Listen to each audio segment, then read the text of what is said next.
It's sort of a weird thing. It's not something I expected. And it is an interesting question. How did we get here? And more importantly, why? And the answer to that goes back to before even the first talk was ever given, before the paper was ever written. When I first found out about Bitcoin and started reading about it. And at the time, and even today, I was slightly skeptical that it would ever work out as a payment system, right? Maybe it will, I hope it would, but it might not. But I was entirely certain that if it did, it had to be private. Because exposing all of your financial details to everybody is just not viable, right?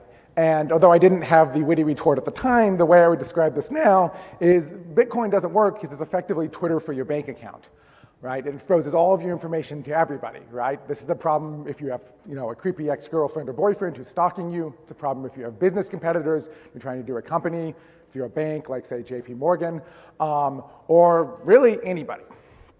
And so this is a nice sort of punchy way to describe the problem with privacy and blockchains. But at some level, it is just, well, honestly, it's meme bait, right? It doesn't entirely explain why a world in which you broadcast all of your bank account details actually doesn't work, what actually goes wrong, and more importantly, it doesn't give us the tools to evaluate how well we're doing at actually creating privacy, right? To compare competing techniques. So to do that, you have to sort of go beyond this. And we sort of have to go back to 2011, because in 2011, this was not sort of the opinion on Bitcoin. In fact, it was quite the opposite. It was that it was anonymous, right? And this, well, frankly, WikiLeaks, you would think, given their background, really would know better, but evidently they didn't. And this was, even in 2011, I think there was a little bit of knowledge and skepticism about Bitcoin's anonymity, but this was one of the major opinions, and there was starting to be some skepticism that people thought you wanted some kind of privacy. But what they wanted was something a little wonky, right? What they wanted was basically just plausible deniability, right? They wanted to be able to make sure that if someone showed up and said, hey, did you buy X? You could go, maybe it wasn't me, you can't prove it. And this really isn't sufficient for privacy, right? And it isn't sufficient for privacy because this is not your threat model, right? You're not trying to hide in your parents' basement and pretend you're not smoking weed, right? And even if you were, right, doing basic, you can't see anything, I swear you can't tell it's me, isn't really a plausible way to go about it. So even against that threat model, you can't really just say, hey, there's one small shred of a way that it might not have been me, right? Plausible deniability doesn't work, right? And more importantly, it isn't realistic for serious real-world uses of payment systems, right? But to do that, we have to actually look at things beyond what Bitcoin was doing then, what cryptocurrencies were doing at the time, and what cryptocurrencies even are doing now, right? We have to think 5, 10, 15, 100 years in advance. And thankfully, we don't have to do this in a complete vacuum. We can look at things that are going on now that are sort of not in the cryptocurrency space, right? And look at how people are using payment information to track us and to do various other things. And one of the best examples of this is, of course, Google. Actually has a scheme to connect your online advertising viewing habits to your offline shopping. Right? The idea is they wanted to pay for conversions. If they send you an ad for, say, Walmart, and then you go make a purchase at Walmart, they get some extra money on the displaying the ad. And a friend of mine actually works on this project at Google. He works on some multi-party computation-based stuff at it, and every time I give this slide at the conference, part of him gets really sad. And so I promised him next time I wouldn't do that, and instead I'm just mentioning this. Google might be doing this right. I don't really know. But if they're doing it, a bunch of other people are, and they certainly aren't going to try to value your privacy. So this is one thing you can do with payment protocols and tracking people. Right, so we know this is a problem. We know advertisers are using it.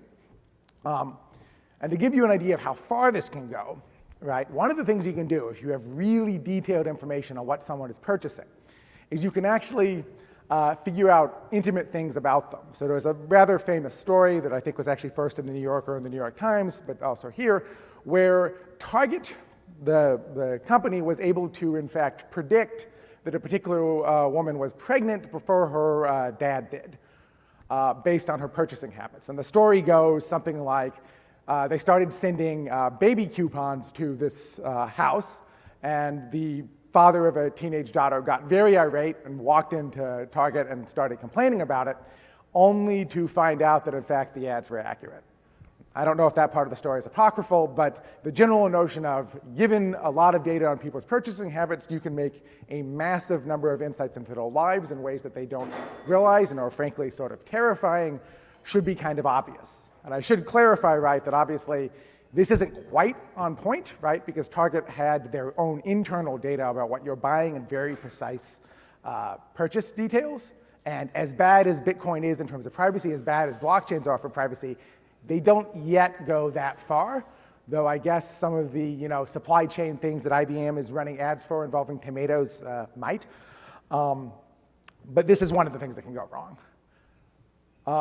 One of the other things that has happened in the past couple of years that was not in my original set of slide decks on this stuff 5 years ago was Venmo. So for those of you who don't know, Venmo has a, by default, public feed of every payment you made. And you have to supply a reason when you do the payments, and it turns out people are surprisingly honest about this for some reason. You just bought some stuff of a friend of yours and you put like a weed emoji in there as a note to explain why, and it turns out that's public. And people have had a lot of fun with this. There was a good set of fun trolling Sean Spicer, the former press secretary, when people found his Venmo feed. By the way, you can turn this off, which he shortly did afterwards, I think in about 6 hours, and you all totally should, if you use Venmo, do that right now.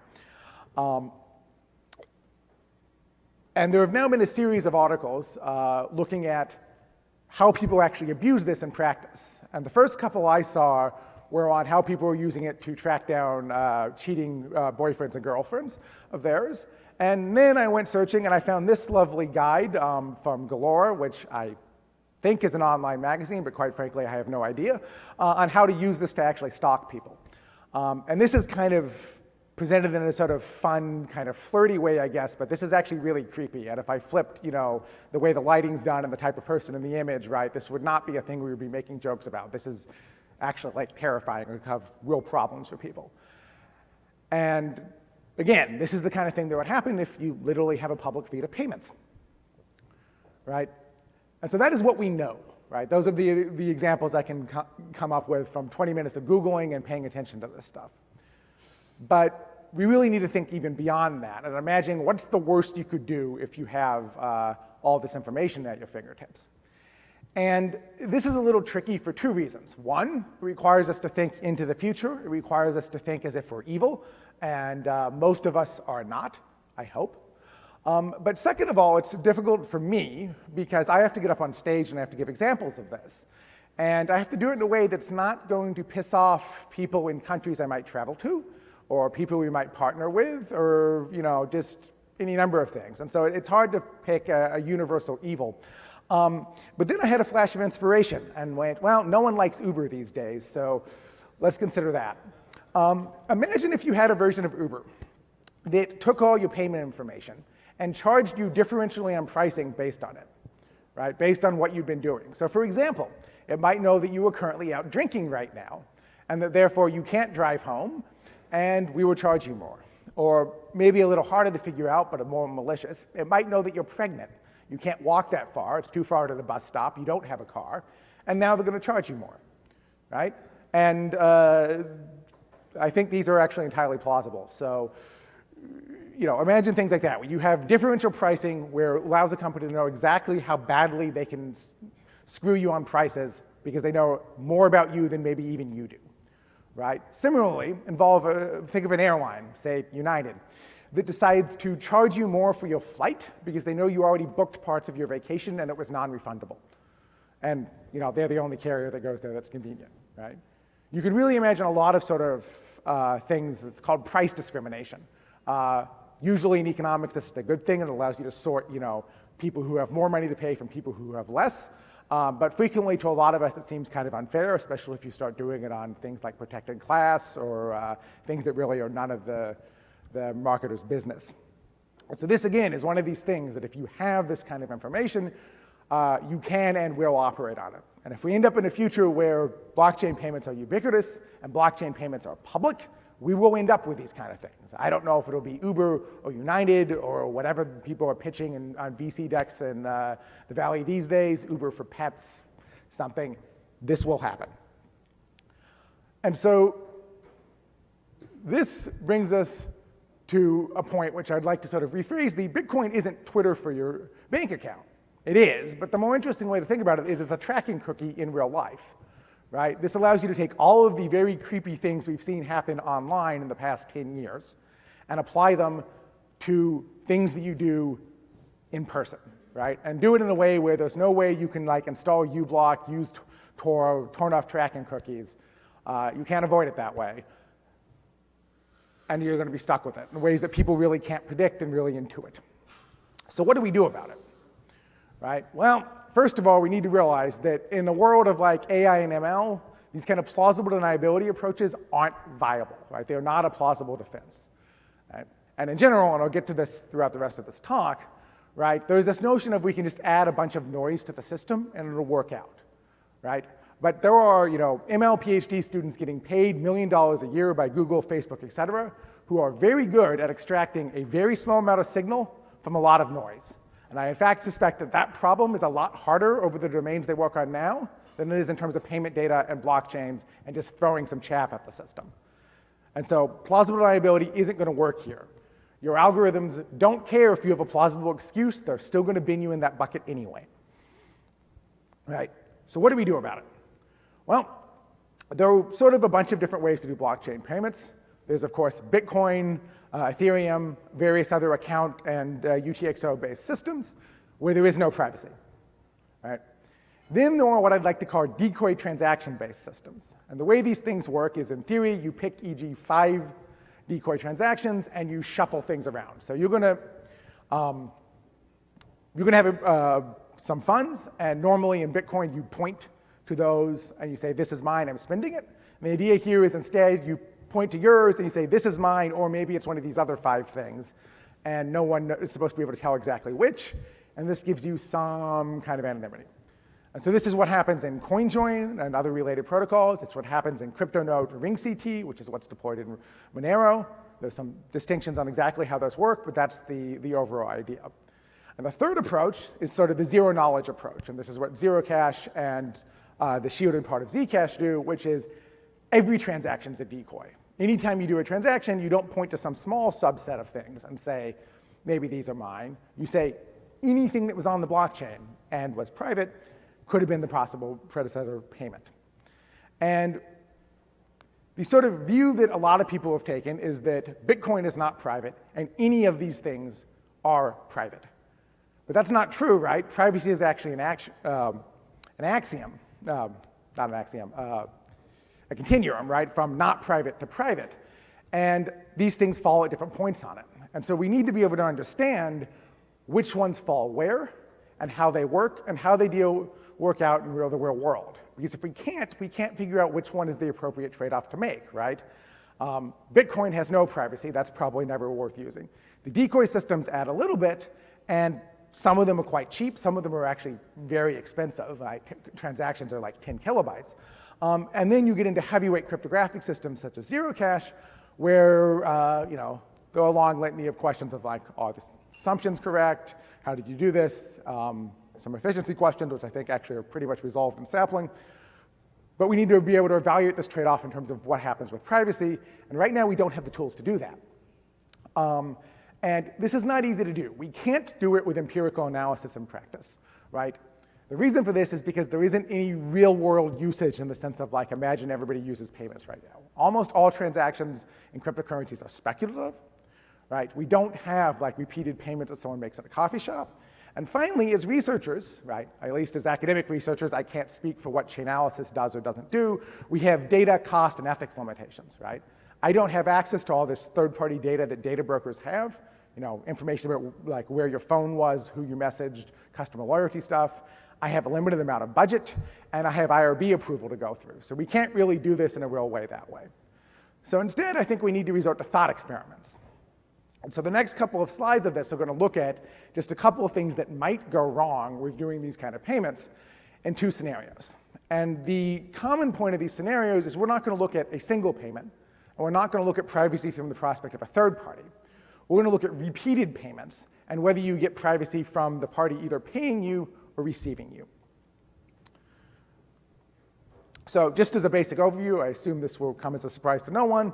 In Bitcoin, you have a blockchain, and you have sort of previous pieces of money. I think the way to think of a blockchain intuitively for these kind of systems is to think of it actually as literally a way of tracking physical money. And at any given point, you can like look up the serial number and see who owned this in the past and then as it goes on in the future. And the reason you want to think about it this way is it encompasses nice things like, I pay you something, you have to give me back change, you can track these kind of things, and it gives you sort of a physical reality to think about this that doesn't really work if you think about it abstractly as a payment graph and some kind of statistical intersection or clustering techniques. So the way payments work in Bitcoin is there's a blockchain of previous dollar bills, basically of who has what, and in order to spend one, you have to just point to one of these and say, this is the one I'm spending, and I'm sending it to a merchant. And so this is why you get no privacy, right? In these decoy-based systems, right, instead of picking something and pointing to it and sending it to a merchant, right, you have an actual payment you're spending. You also pick, for the point of this example, 3 total other things, right? So you have 2 decoys and 1 payment you're actually going to make, and therefore anyone looking at this can't tell which one's really yours. Right? And of course, in practice, there are more decoys than this, but this works out. And so visually, you can think of it like this. It's basically throwing out chaff. And there are a couple of things that sort of go wrong with this. So let's suppose you're making repeated payments to a coffee shop every morning. You don't want the coffee shop to build up a profile of you and figure out what's going on, right? To be able to link your purchases every day together and then maybe sell that to, like, I don't know, your health insurance company, and they know you have a caffeine problem or any number of things, right? And so if you make 1 payment, it seems like you're pretty private, right? You pick some decoys, you do this. You make a second payment, you pick some other decoys, you make another payment. The coffee shop probably can't tell you're the same person. You make a third payment and you hope the same thing happens. But this is an overly simplified view of the world, because in reality, just like with a real payment, when you do a blockchain-based payment, you're going to get back some change. Right? And never mind the values here, the values are usually hidden in these schemes, but there's going to be some change. And what's going to happen is eventually in this course of repeated payments, you're going to end up spending one of those change transactions with the coffee shop, right? And this is where plausible deniability fails, because you're going to tell the coffee shop, oh, you know, I could have just picked that by happenstance as a decoy transaction out of all of the other transactions on the blockchain. But the odds of that are actually vanishingly slim. And if this happens multiple times, you're going to actually be identified, right? And so now they can build up a profile of you and sell it to your health insurance company. Similarly, if you look at repeated payments to a merchant, whether to one merchant or actually different merchants, it doesn't matter, you're going to have this sort of fan out of a previous history of coins where there are 3 decoys for that. Each one of those has 3 decoys. You know, this sort of fans out going backwards as you go on. And the problem here is, of course, this looks like you get to like some giant anonymity set that obscures everything. But of course, it forgets the reality of you probably funded all of this in the same transaction. And so if you end up with an intersection back here of a common ancestor for all of these things, the odds, again, that it happened by happenstance in many circumstances are vanishingly small. And so we end up with a problem. This is not the only thing that could go wrong. Right? You can also have problems when you're repeatedly receiving anonymous payments.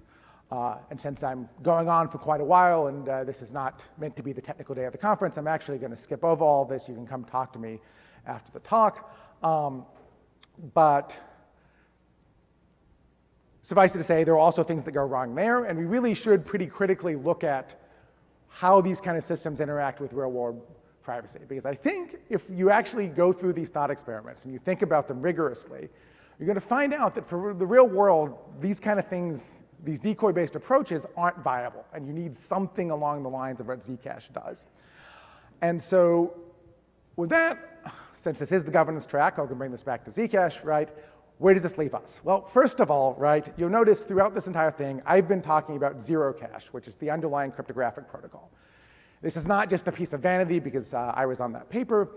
It is because Zcash doesn't quite live up to that dream yet, right? Shielded transactions are not by default. In fact, there are less than 10,000 of them. This is because most transactions in systems like this are speculative, there are few real-world uses, but also transactions were slow. We fixed this, but really there are major usability problems, right? And so this is a major issue that needs to be addressed as a governance thing and as a technical thing, and really we need to do this. We have not succeeded on getting real-world privacy yet.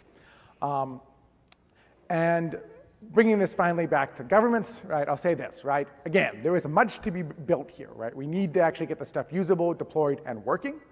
And there is a temptation in terms of doing this, in terms of running Zcash, for two things to happen. One is for this to become a science fair project, for it to become, let's do cool crypto for the sake of crypto. That is not the point. The point is to do privacy. So we do not want that to happen. Cool as it is to work on Rust or various programming languages to come up with some cool, crazy signature scheme, that is not the end goal. It is a means to an end. The second thing is this can't become, for lack of a better term, a governance fair project. This is not an experiment in how you want in cryptocurrency. It is not a way to test this for other cryptocurrencies. It's not a way to indulge your fantasies about how we are going to govern cryptocurrencies.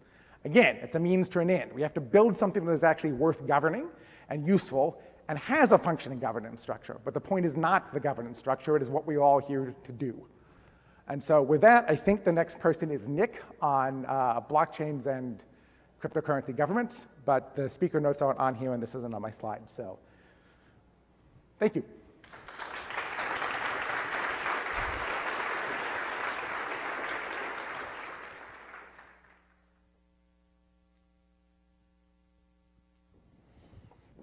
Thank you, Ian.